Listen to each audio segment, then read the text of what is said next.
Hey everyone, it's Marcello here from the Toyota World YouTube channel, and I'm here at Maple Toyota, and today we're going to compare and look at what the maintenance history was like on two vehicles. One is a 2020 Toyota RAV4 Hybrid.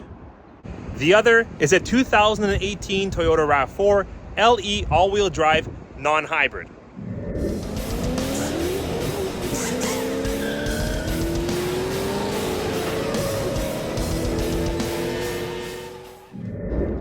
That's right, this is a 2020 Toyota RAV4 Hybrid LE all-wheel drive, and we're going to compare what the maintenance history was like, specifically for wear and tear items like brakes and so on, against the other vehicle I showed you, which was a 2018 LE all-wheel drive non-hybrid.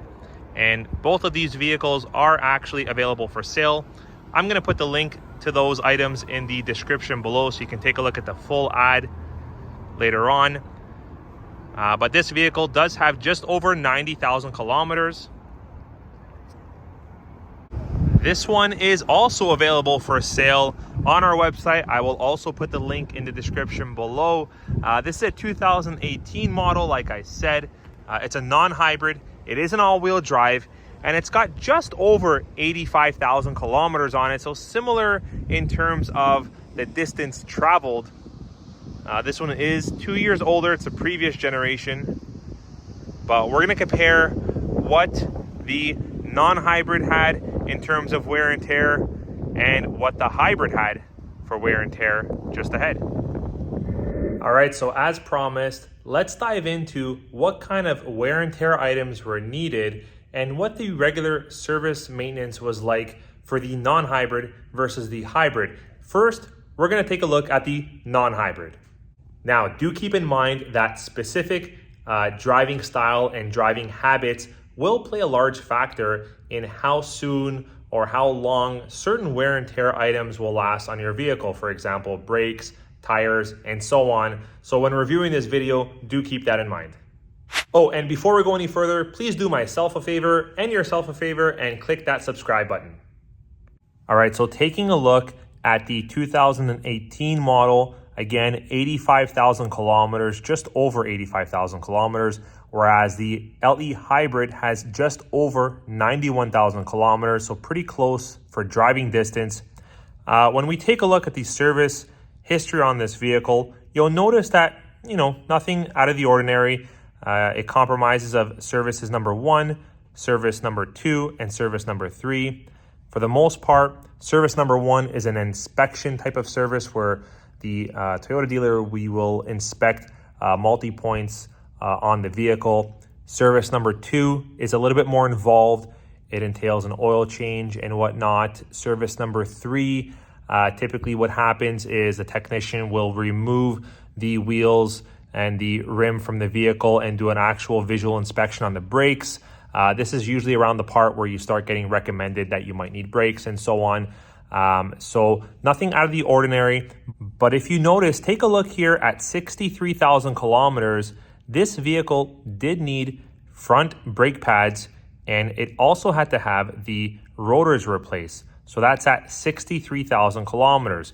Now, granted, as I mentioned, a lot of the times driving style and habits will change a lot of the wear and tear factors, but let's compare on the hybrid equivalent what kind of life those brakes had. Okay, one quick interesting thing I wanted to mention about this 2020 LE RAV4 Hybrid is that it was actually our previous shuttle vehicle that we used at the dealership to transport customers to and from the store. So where am I going with this? Well, it was a local city-driven vehicle. It was driven in a lot of city streets, city roads, traffic, a lot of stop and go. So stop and go traffic is generally pretty harsh on wear and tear items such as tires, brakes, etc. So can you imagine if this vehicle was driven 40 or 50% of its life on the highway? Those brakes would have lasted even longer. Okay, flipping over to the 2020 LE Hybrid. This one, again, just over 91,000 kilometers. You'll see that there's a lot of service 2s involved, service 3, regular routine maintenance, There's a brake service involved, which was right around the 60,000 kilometer range. But if we take a look at when brakes were needed on the vehicle, well, that's upwards of just around 86,000 kilometers.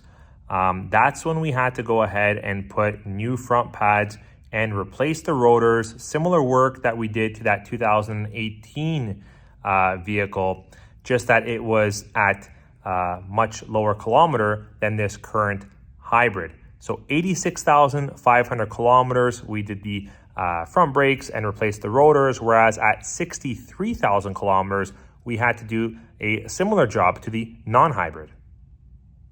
There you have it. If you aren't into fuel savings and fuel savings isn't your thing, there are other reasons why you might want to consider a Toyota hybrid vehicle.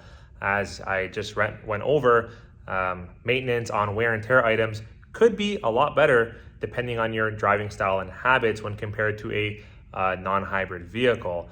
This video supports my last video that I did with regards to hybrid maintenance overall and maintenance cost.